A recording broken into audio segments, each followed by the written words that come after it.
Estamos ya avanzados. Voy a seguir con la serie que estamos del reino de Dios. Hemos aprendido que se trata de un reino. La vez anterior hablamos también del reino y cómo las parábolas, sobre todo la que está en Mateo capítulo 13, hablan del reino de Dios y cómo el Señor explicó también a través de las parábolas cómo es este reino que nosotros aún no vemos. Entonces es muy hermoso. Y hoy hablaremos del rey de este reino. ¿Qué hacer? O se llama, el título de la palabra de hoy es Mientras el rey vuelve. ¿Ya? Así que quiero invitarlos a que pueda abrir su Biblia. Vamos a ir al capítulo 24 del libro de Mateo. Voy a tomar mi Biblia. Vamos a ir al capítulo 24 del libro de Mateo. No se olviden que estamos hablando del reino. Y dice así el capítulo 24, verso 1. Cuando Jesús salió del templo y se iba, se acercaron sus discípulos para mostrarles los edificios del templo. Respondiendo él les dijo: ¿veis todo esto?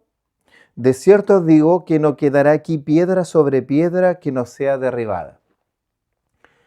Aquí el Señor está con los discípulos y los discípulos le están mostrando lo hermoso, la majestad, la majestuosidad del templo de Jerusalén. Y Él les dijo: ¿ven todo esto? ¿Todo esto que ven sus ojos, esto majestuoso para ustedes?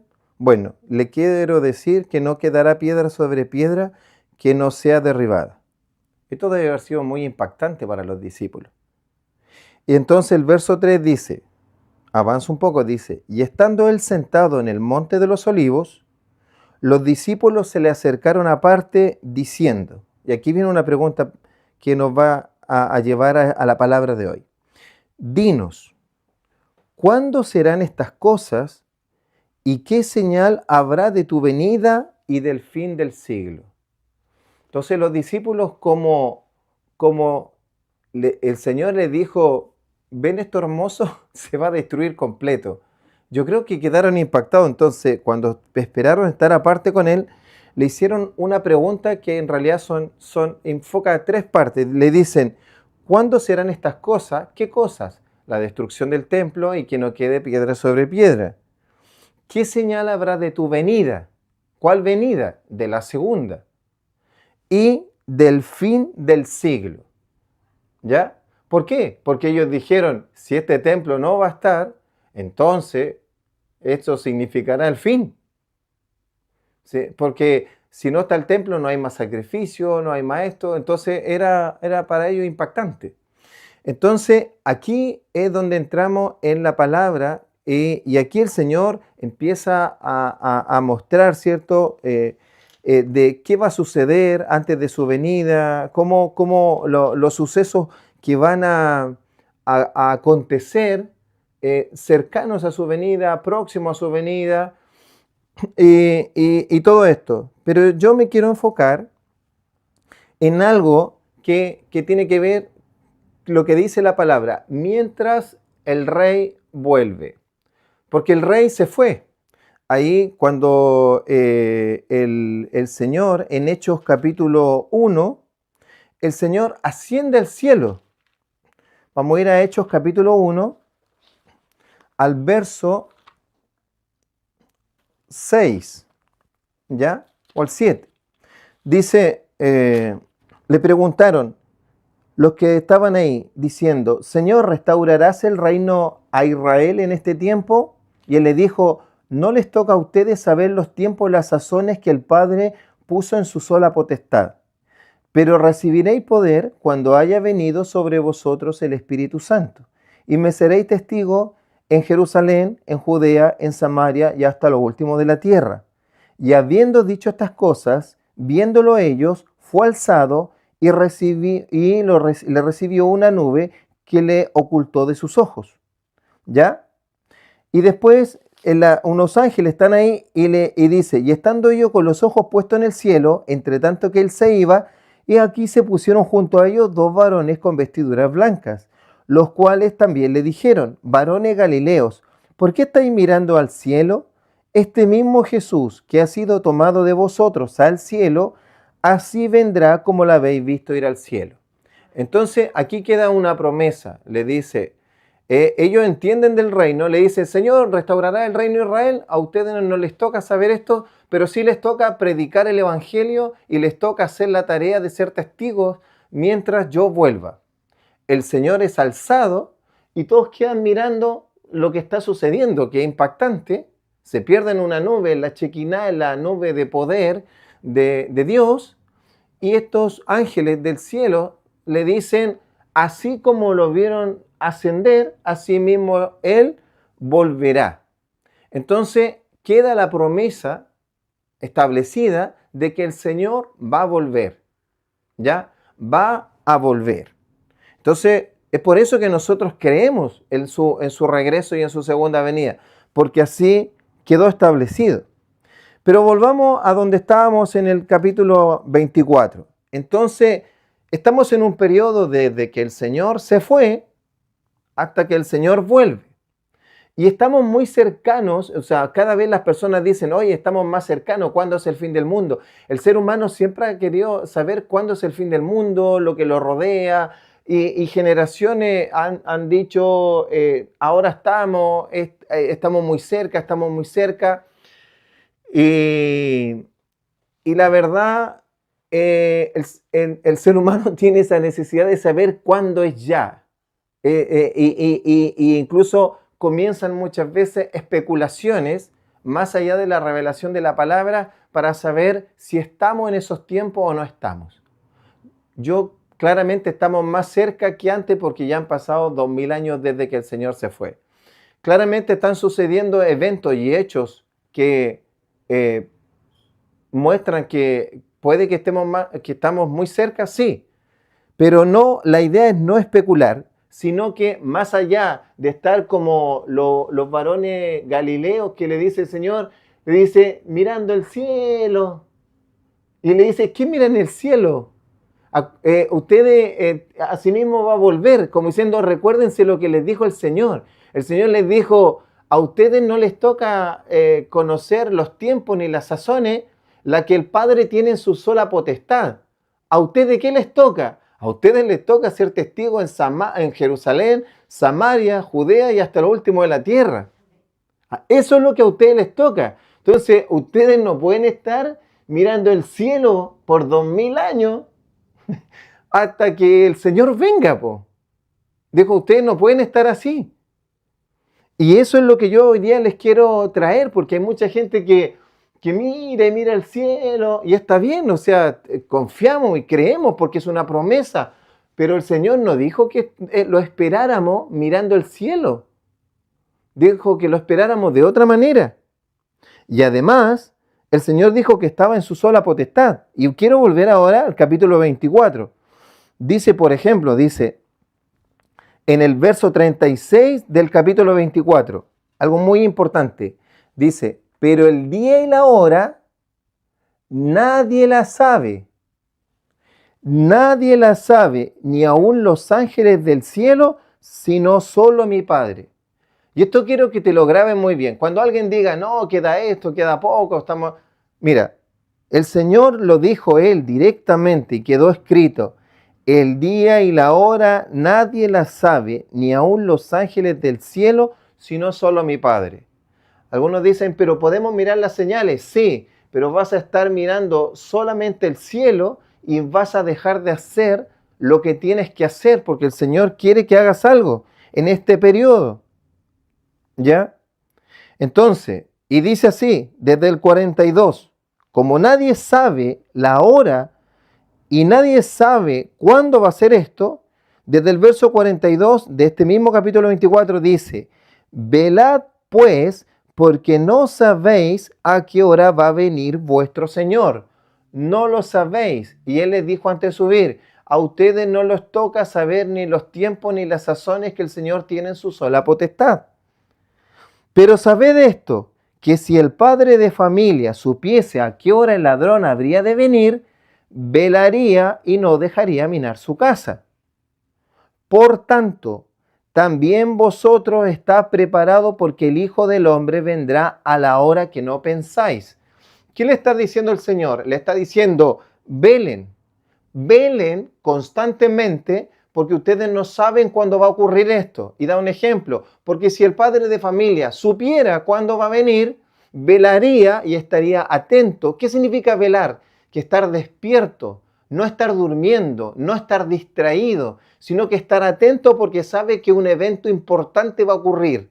¿Cuál es el evento importante que va a ocurrir? Va a venir un ladrón en la noche y va a asaltar la casa. Entonces, si supiera a qué hora efectivamente va a venir el ladrón, le haría una emboscada porque estaría despierto, porque tendría que ser muy irresponsable o no creer eso para estarse durmiendo.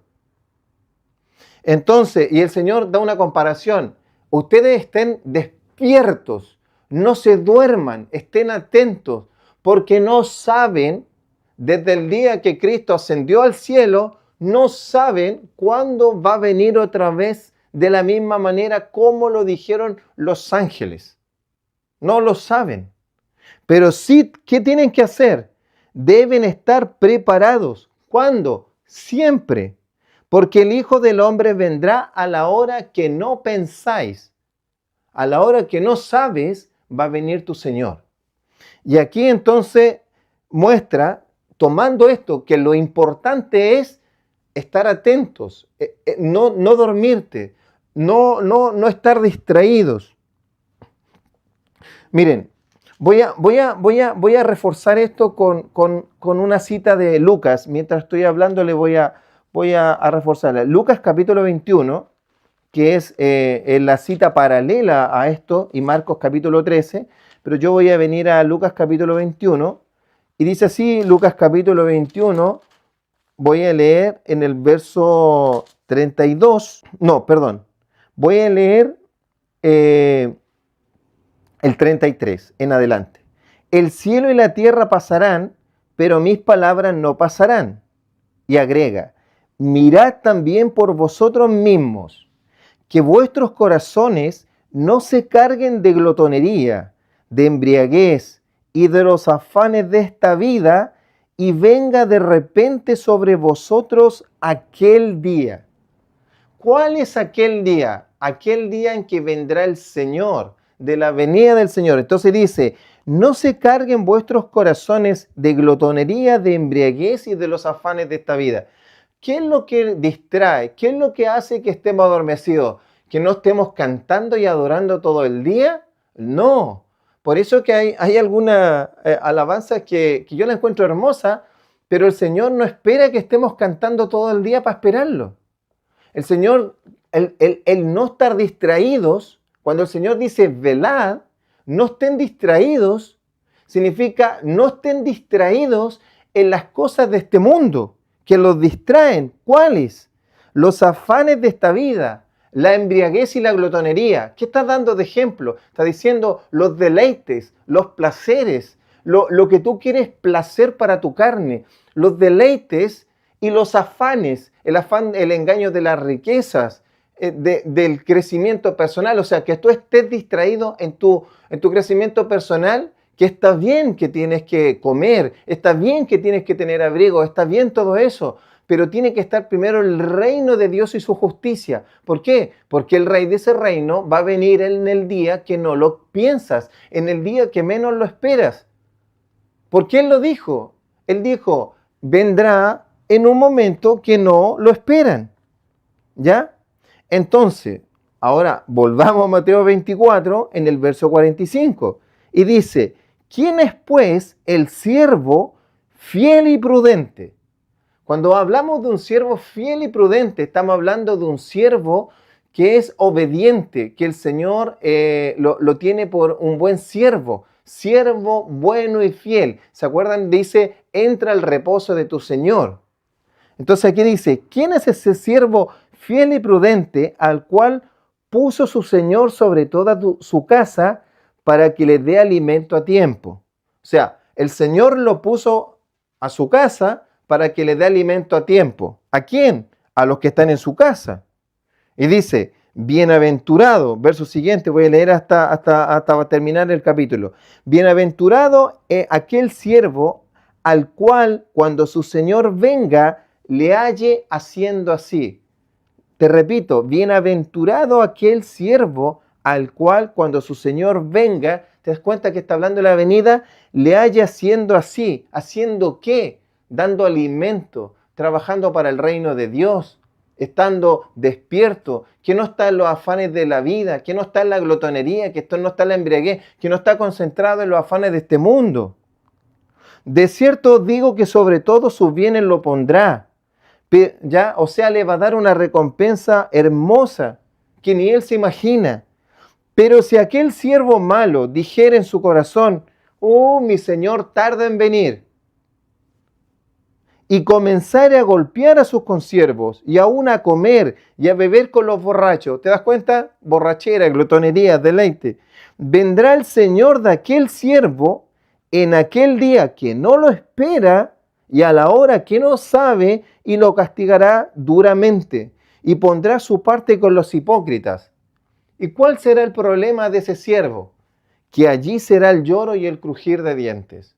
¿Por qué? Porque su señor le dijo, vuelvo pronto, te encargo esta tarea, te encargo esto. ¿Qué tarea le encargó a los discípulos cuando les dijo ahí en Hechos capítulo 1? ¿Restaurarás el reino de Israel?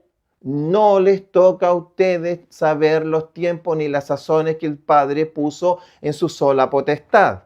A ustedes no les toca saber eso. ¿Qué les toca? Verso siguiente de ese Hechos capítulo 1. Dice, a ustedes les toca, luego que reciban poder del Espíritu Santo, ser testigos en Jerusalén, Judea, Samaria y hasta lo último de la tierra. Entonces, ¿qué nos toca a nosotros como pueblo e iglesia de Cristo? Predicar su evangelio y hacer discípulos. Nosotros no tenemos que ser como sabemos que nuestro Señor viene, y por cuanto sabemos que nuestro Señor viene y sabemos que su palabra, el cielo y la tierra pasarán, pero sus palabras no pasarán, y que su palabra es fiel y verdadera, tenemos que hacer caso como los ángeles le dicen, varones galileos, ¿qué están mirando el cielo? No se pueden quedar mirando el cielo hasta que el Señor se lo lleve. ¿Qué hacen? No, o sea, es glorioso. Y yo digo, hermano, si era para quedarse mirando el cielo 2 horas, si vieron irse al Señor. Y les dijeron, no se distraigan. Ustedes quedaron con una tarea. Ustedes quedaron con la tarea de ser testigos en Jerusalén, Judea, Samaria, hasta el último de la tierra. Vamos. Ustedes tienen que esperar la promesa del Padre. Una vez que venga el Espíritu Santo, ¡boom!, comenzamos. Eso es lo que hay que hacer por estos 2000 años o el tiempo que sea hasta que el Señor venga. ¿Qué hay que hacer mientras el Señor vuelve? La tarea que el Señor encargó. Bienaventurado aquel siervo al cual cuando su Señor venga le halle haciendo así. Hermano, serás bienaventurado cuando, si te toca ver la venida del Señor, el Señor te halle haciendo así. Y si nos toca irnos antes con el Señor, bienaventurados somos, porque el Señor nos va a llevar a su presencia cuando nos haya haciendo así.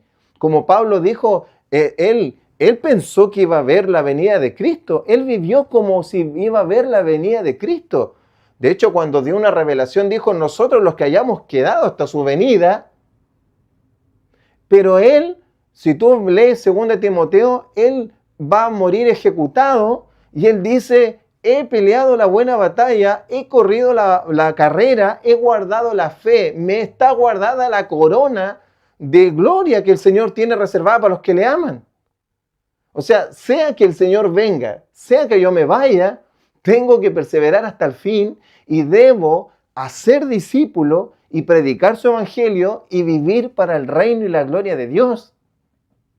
Debo trabajar, no debo dormirme, eso es. Y el Señor, posterior a esto, y aquí rápidamente se los voy a comentar, que a veces estas parábolas están media descontextualizadas, porque el Señor cuando explica todo esto, ahora como te dije la vez anterior, que el Señor cuando quiere explicar cosas del reino como son difíciles de comprender porque el reino es es intangible para nosotros, entonces el Señor que conoce el reino y quiere explicar distintas situaciones del reino de Dios, aparece en parábolas, pero aquí no es que Él las quiera esconder porque se las está contando a sus discípulos.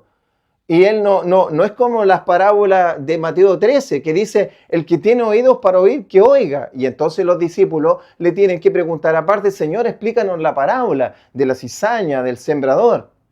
Y le dice, a ustedes les va a ser revelado el reino, pero al resto no, se les va a entregar por parábola. Pero acá el Señor está en su último tiempo, está hablando con sus discípulos, le está revelando su venida, le está revelando el fin de los tiempos, les dice que Jerusalén va a ser destruido. Entonces no les quiere esconder nada, al contrario, se los quiere revelar.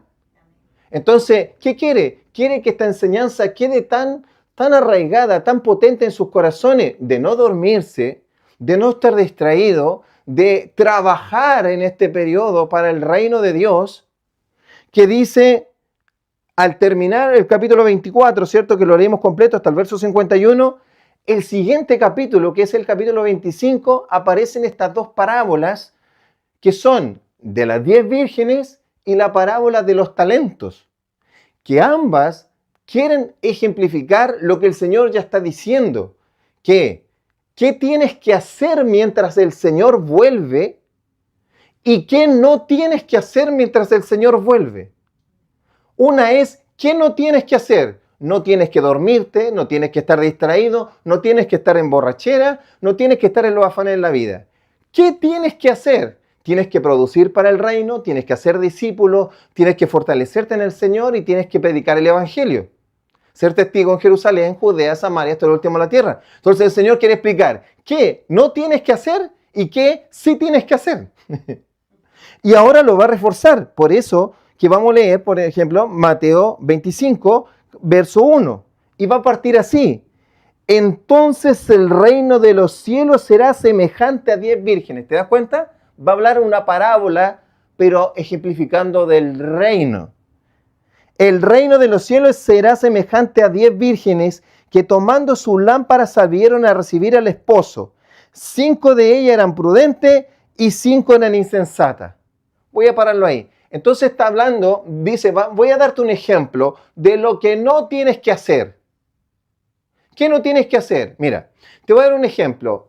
Ustedes saben cómo son los ritos de matrimonio. Ellos entendían esta parábola. Para nosotros tenemos que entrar a unas profundidades, ir a la parte histórica, porque en realidad nosotros no lo celebramos así. Nosotros tenemos que entender el contexto histórico para poder comprender la enseñanza. Pero ellos lo comprendían. En términos generales, ¿qué le está diciendo? Ustedes, no, miren, va a haber un grupo dentro de mi pueblo que va a estar distraído. Esos van a ser los necios, porque sabiendo que yo prometí que vuelvo y que voy a volver en la hora que nadie se lo espera, van a estar distraídos pensando, el Señor no va a volver, el Señor se va a tardar un poco más. No sabes cuándo tú te tienes que ir delante del Señor o cuándo el Señor viene. Dice, entonces van a haber unas insensatas y van a haber unas prudentes. Y la diferencia va a ser en que una va a tener aceite y la otra no. Entonces, dice que el Señor les dice a estas de la parábola, ¿cierto? De las vírgenes, termina, dice, le está diciendo, velen, estén atentos, no se duerman. Eso es en términos generales. No la vamos a detallar completa. Le dice, velen, estén atentos. Miren, voy a buscar acá un versículo que quería leer. Dice que tardándose el esposo, verso 5, cabecearon y se durmieron. ¿Te das cuenta? ¿Por qué? Porque la iglesia va a decir, oye, pero el Señor se tarda, como que no vuelve. Se dice, se distraen. Dice, más las prudentes respondieron, verso 9, dice, o sea, las prudentes tenían aceite. Entonces una va a comprar y sucede de que las otras tenían el aceite, pero el Señor al final llega de manera que no saben, ¿cierto? y las que no estaban preparadas se tienen que ir a buscar aceite, volver y dice, verso 11 para terminar la parábola. Después vinieron también las vírgenes diciendo, Señor, ábrenos la puerta, las insensatas. Mas él respondiendo dijo, no las conozco. ¿Y cuál es la enseñanza? ¿Qué es lo importante? Cuando termina el 13, ahí está la conclusión de la enseñanza. Velad pues, porque no sabéis el día y la hora en que el Hijo del Hombre ha de venir. Esa es la enseñanza, así de simple. Velad pues, porque no sabéis la hora en que el Hijo del Hombre va a venir. ¿Ya? Y después el Señor dice, te voy a explicar la parábola de los talentos. ¿A dónde enfoca la palabra de los talentos? A la tarea que tienes que hacer. ¿A qué debo hacer? Entonces, dice el verso 14 en la parábola de los talentos. Porque el reino de los cielos es como un hombre que yéndose lejos, ¿te das cuenta? Se va, llamó a sus siervos y les entregó sus bienes. Dice, a uno le dio 5 talentos, a otro le dio 2 talentos y a otro 1. A cada uno conforme a su capacidad y luego se fue lejos. ¿Te das cuenta? Quiere decir exactamente lo mismo. El Señor a cada uno le dice, te dio dones, te dio... estos talentos están hablando de recursos que hay que multiplicar, dinero. Entonces el Señor, pero le entrega bienes, le entrega, ¿cuáles son los tesoros de su reino? Almas, los dones para usarlos, todo lo que el Señor te ha dado para hacer crecer su reino. A cada uno según su capacidad. Por eso no todos son pastores, no todos ministran, no todos, dice la palabra, entonces, todos sanan, todos son apóstoles, todos son maestros, todos son profetas. No, a cada uno de acuerdo a su capacidad. A cada uno de acuerdo a su capacidad. Pero todos, de acuerdo a lo que se le dio, tienen que utilizarlo para el reino de Dios. Y tienen que hacerlo prosperar, tienen que multiplicarlo y hacer que lo que el Señor te dio resplandezca y traiga frutos para el reino de Dios. Ya sea de discípulos, de que prediques el evangelio, que fortalezcas a otro, que sirvas en la obra del Señor, que estés sirviendo a los misioneros dándole agua, que estés, no sé, lo que el Señor te ha dado, dones de servicio, lo que sea. Pero todo para la obra y el crecimiento y el avance del reino de Dios. ¿Por qué? Porque dice que, y cada uno dice, y luego se fue. ¿Te das cuenta? El Señor no, y se fue, porque está mostrando lo mismo. Y cada uno hace lo que ustedes conocen de esta parábola. Pero mira lo que dice el verso 19. Después de mucho tiempo, ¿qué va a pasar? Vino el Señor de aquellos siervos. Después de mucho tiempo va a volver el rey del reino. Después de mucho tiempo va a venir el rey. Y arregló cuentas con ellos. Y eso es lo importante.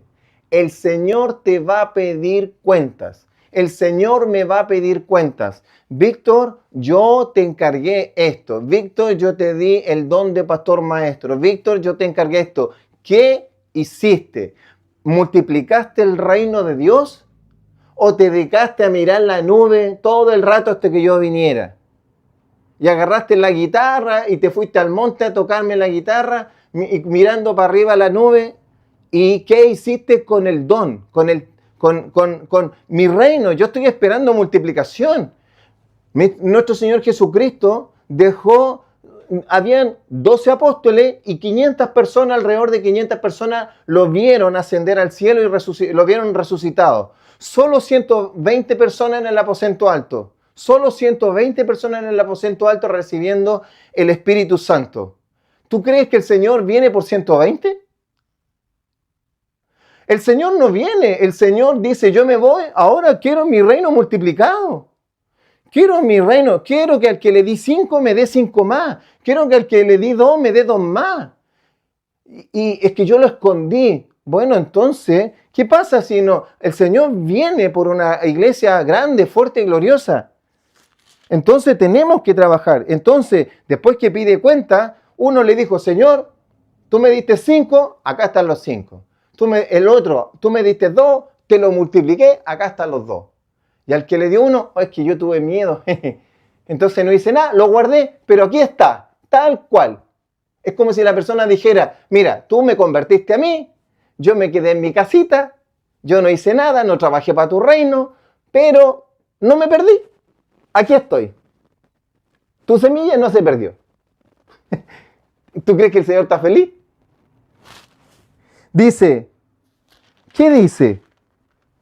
En el verso 28, quitadle pues el talento y dadlo al que tiene 10 talentos, porque el que tiene se le será dado y tendrá más, y al que no tiene, aún lo que tiene le será quitado. Y al siervo inútil, así llama el Señor al que no multiplica, y al siervo inútil, echadle en las tinieblas de afuera. Allí será el lloro y el crujir de dientes. ¿Por qué? Porque el Señor espera recibir que su reino esté multiplicado cuando Él vuelva. Él espera que todos sus siervos y siervas multipliquen. Entonces, ¿qué hacemos mientras el Señor vuelve? Miramos la nube hasta esperar la señal. No. Tenemos que hacer dos cosas. ¿Qué es lo que no tenemos que hacer? No tenemos que estar distraídos. No tenemos que estar dormidos. No tenemos que estar en los deleites de esta vida. No tenemos que estar en glotonerías ni borracheras, ni en los afanes de esta vida que nos distraen. Es verdad, necesitamos abrigo, necesitamos comida, necesitamos todo eso. Pero el Señor lo proveerá. Buscad primeramente el reino de Dios y su justicia, y todas estas cosas serán añadidas. Trata de ordenar tu agenda de tal manera que puedas darle a tu Señor lo que es de tu Señor. Darle al César lo que es del César, pero a tu Señor lo que es de tu Señor. Entonces, el Señor no quiere verte dormido, porque si te ve dormido, te va a dejar fuera y te va a decir, yo no te conozco. Ahora, el Señor, ¿qué espera que estemos haciendo? Multiplicando su reino, predicando su evangelio, haciendo discípulos. Y si tenemos un don de servicio, poniéndolo ahí en el servicio del reino de Dios, dándole agua, llevando esto, fomentando esto otro, haciendo crecer acá, yendo a ver a un enfermo, no sé, en el don, en el llamado, en lo que el Señor te dio, es para multiplicar el reino de Dios, y el Señor espera que cuando Él vuelva, lo que te dio a ti esté multiplicado y haya hecho prosperar y multiplicar el reino de Dios. Porque ahí el Señor te va a dar una paga grande, enorme, que ni siquiera nos podemos imaginar. Pero si no lo hacemos, va a ser y nos va a decir, siervo inútil, inútil, y nos va a mandar afuera. Entonces, así el Señor espera que lo estemos esperando, porque el Señor vuelve pronto. ¿Cuándo? En el momento que menos lo pensamos. En el momento que menos lo pensamos, volverá el rey de este reino a consumar el reino que inició hace 2000 años y que comenzó espiritualmente y que está creciendo, ¿cierto? Como una semilla de mostaza comenzó, y ahora ya está siendo un árbol frondoso donde muchos pueden habitar y millones de millones se han convertido. Partieron un poco más de 500 personas, pero ahora el reino es enorme, ¿ya? Entonces vamos a orar para que no te distraigas y sepas qué hay que hacer mientras el rey del reino vuelve. ¿Vas a escuchar de guerra? Sí, vas a escuchar de rumores de guerra, vas a escuchar esto, otro. No te distraigas, no te duermas, trabaja para el reino de Dios, porque el Señor espera que hallarnos haciendo así. Padre, en el nombre de Jesús, te damos gracias por tu palabra. Oro, Señor, para que mis hermanos, a todos se nos abra el entendimiento, vivamos para tu gloria y vivamos para tu reino. Señor, hay muchos distractores en este tiempo. Estamos viendo rumores de guerra, guerras comerciales, guerras de esto. Y a veces, Señor, nuestra humanidad, nuestra carnalidad, lo único que quiere es tener una certeza humana y saber cuándo viene, si estamos o no en la tribulación. Pero, Señor, oro para que toda carga, todo peso salga fuera en el nombre de Jesús. toda distracción, todo adormecimiento. Y venga, Señor, tu revelación, Señor. Que todos los que estén distraídos, Señor, se vuelvan a Cristo. Y, Señor, los que estén en los afanes de la vida, en la glotonería, en la embriaguez, vuelvan a Cristo para que trabajemos juntos para el reino de Dios y su justicia y multipliquemos. Y el Señor nos diga: buen siervo fiel, en lo poco fuiste fiel, en lo mucho te pondré. Ven al reposo de tu Señor. Señor, que nos hayas haciendo hasta que tú vuelvas o nosotros vayamos a tu presencia. Señor, te esperamos con ansia, pero queremos ser siervos diligentes y siervos que tú te alegres y te contentes de nosotros porque obedecimos tu palabra, porque creemos en cada palabra que tú dijiste. En el nombre de Jesús, amén y amén.